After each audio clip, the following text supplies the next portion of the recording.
Bom dia, boa tarde ou boa noite, dependendo do horário que você esteja nos assistindo. Eu quero fazer um breve comentário sobre a exuberância do Mar Morto e a luta que existe ali pela sobrevivência. O Mar Morto é fantástico. A paisagem é sem igual, pelo menos diferente do que nós, ocidentais, já temos visto. É certamente um dos pontos marcantes de uma peregrinação à Terra Santa. Apesar do nome, o Mar Morto não é mar e nem está morto. Trata-se, na verdade, de um lago formado por uma água muito salgada, e sendo por isso que é chamado também de Lago Asfaltite. Ele não tem contato com nenhum mar, o outro mar, então por isso ele não é mar, ele é um lago. Em segundo lugar, não é morto porque ainda existe vida ali. Há uma bactéria terrível que existe ali, viu, que tem desafiado a ciência e ela sobrevive. Então por isso não é mar e nem é morto. O índice de salinidade do Mar Morto é um dos maiores do planeta. Para se ter uma ideia, a média da quantidade de sal nos oceanos é de 35 gramas para cada litro d'água, enquanto no Mar Morto a média é de 300 gramas. Por causa disso, além de dificultar a proliferação de formas de vida, o Mar Morto é denso o suficiente para impedir que um corpo afunde nele, sendo impossível boiar facilmente em suas águas. E os turistas como adoram flutuar nas águas do Mar Morto. Todos os que vão ali querem ter esta experiência e é muito lindo. E além disso, aquelas águas possuem alguns efeitos medicinais para a pele. Inclusive os componentes do nosso grupo, eles não perderam a oportunidade de nadar, de flutuar nas águas ali. Eu e minha esposa não podemos fazer porque não estávamos muito bem de saúde. E aproveitamos para fazer as nossas fotos.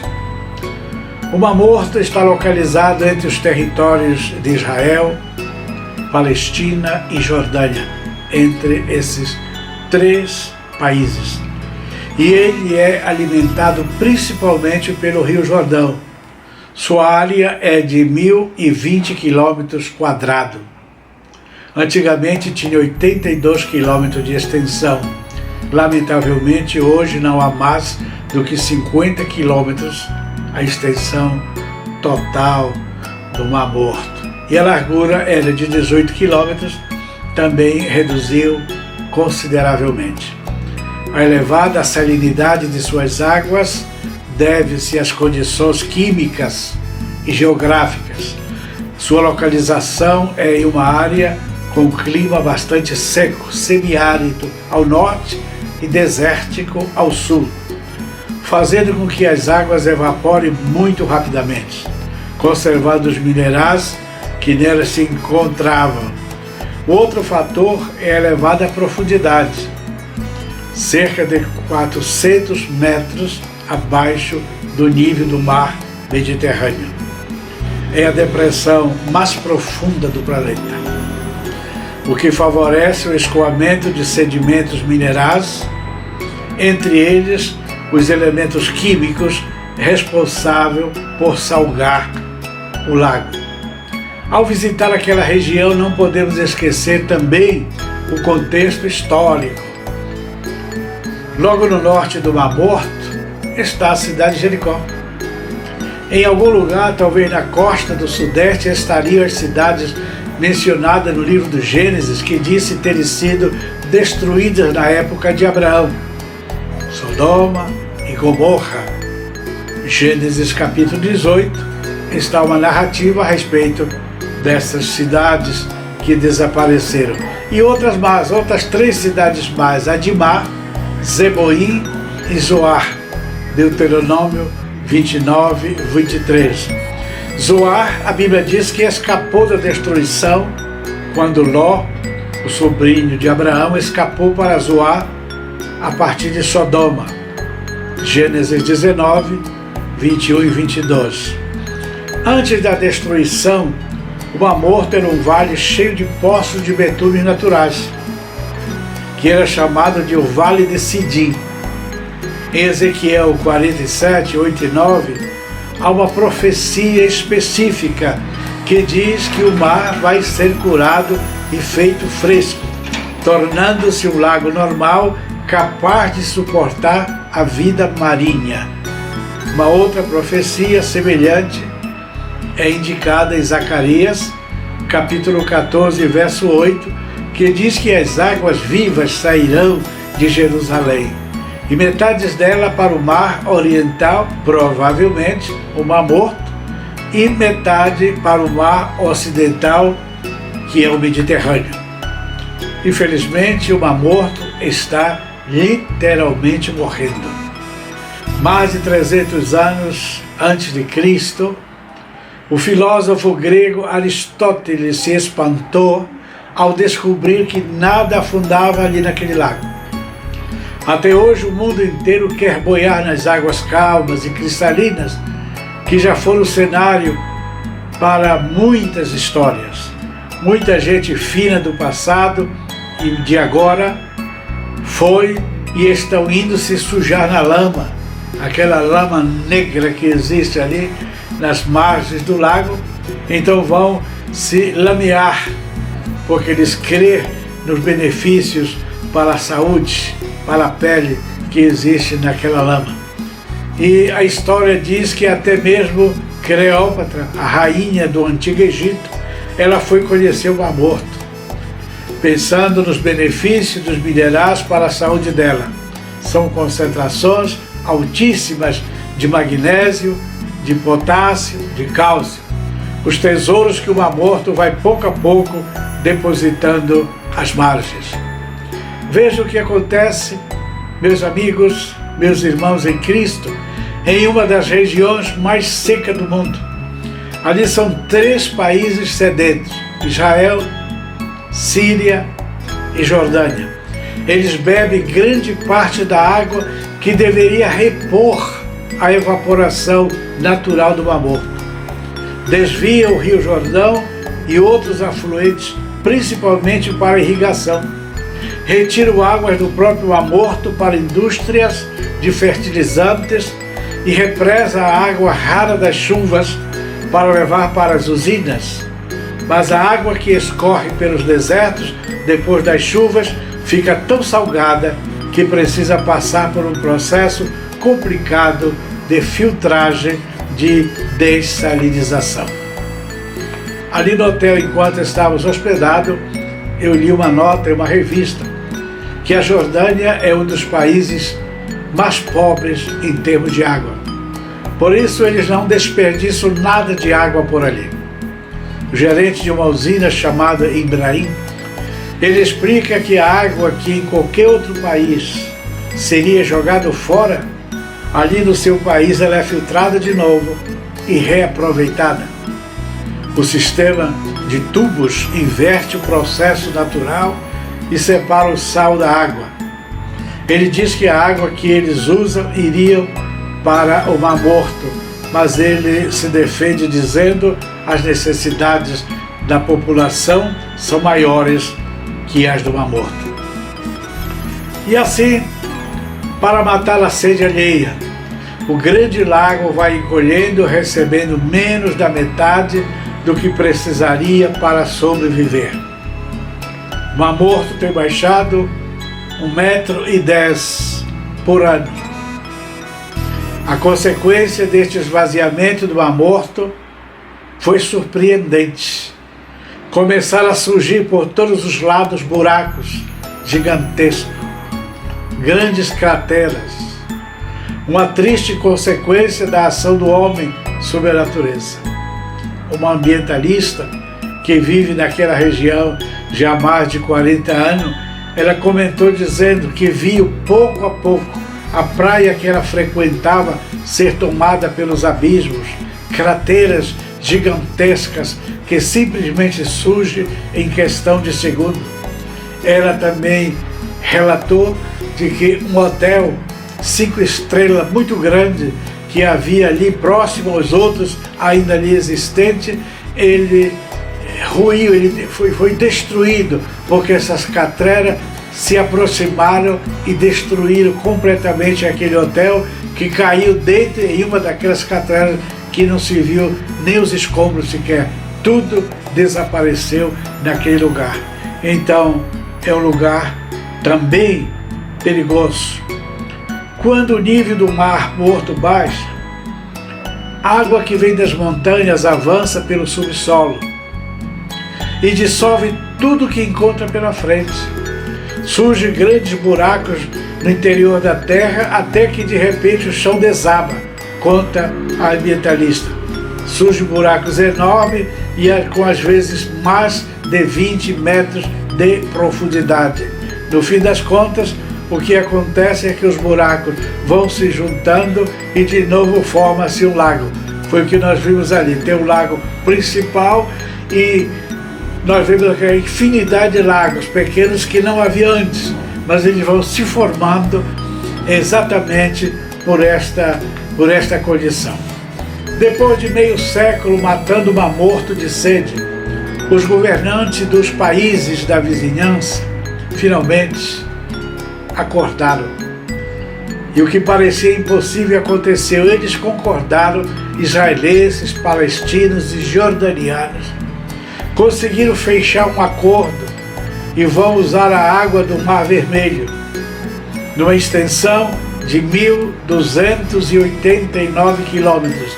É a distância entre o Mar Vermelho e o Mar Morto. Então eles vão fazer um canal chamado o Canal da Paz, que vai custar uma soma de dinheiro muito grande, para ao mesmo tempo matar a sede da população e salvar o Mar Morto. Entretanto, os ambientalistas dizem que a conta não fecha. O Mar Morto precisa de 800 bilhões de litros de água por ano e por enquanto só recebe 100 bilhões. Eles acham que 100 bilhões de litros de água não vão salvar o Mar Morto. Vai diminuir a velocidade do esvaziamento, dizem eles, por 10 centímetros por ano, mas não vão parar o seu esvaziamento. Não vão trazer o Mar Morto de volta de jeito nenhum, dizem os ambientalistas, que eu os vejo um tanto pessimistas. Para que isso acontecesse, dizem eles, seria importante e necessário revitalizar o Rio Jordão e os outros afluentes do Mar Morto. E as indústrias de fertilizantes teriam que tirar menos água de lá. Jordanianos, israelenses e palestinos sabem que ainda vão ter que fazer muitos outros acordos. Vão precisar de pelo menos 10 bilhões de euros adicionais para trazer ainda mais água do Mar Vermelho para o quase morto. Todavia, vale a pena qualquer esforço do homem para tentar salvar o quase morto. Os especialistas estão dizendo que se não houver a efetivação deste acordo, se não realizar este canal, então até 2050 o Mar Morto vai desaparecer. Os culpados são a exploração intensiva do potássio, que acelera sua evaporação, mas sobretudo a diminuição do fluxo do Rio Jordão, que cada vez mais é explorado pela Jordânia e por Israel. Desde 1950, o fluxo do Jordão caiu de 1,2 bilhão de metros cúbicos para menos de 200 milhões. Um desastre para o Mar Morto e seus ribeirinhos jordanianos. israelenses e palestinos. Eu confesso que ficamos impressionados com a triste situação do Mar Morto. Não obstante a sua crise existente, porém, ainda podemos contemplar a sua exuberância. Nós tomamos algumas fotos muito lindas ali, que temos o prazer de apresentar a todos vocês neste momento. Tomara que o grande projeto do Canal da Paz venha a ser uma realidade.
Música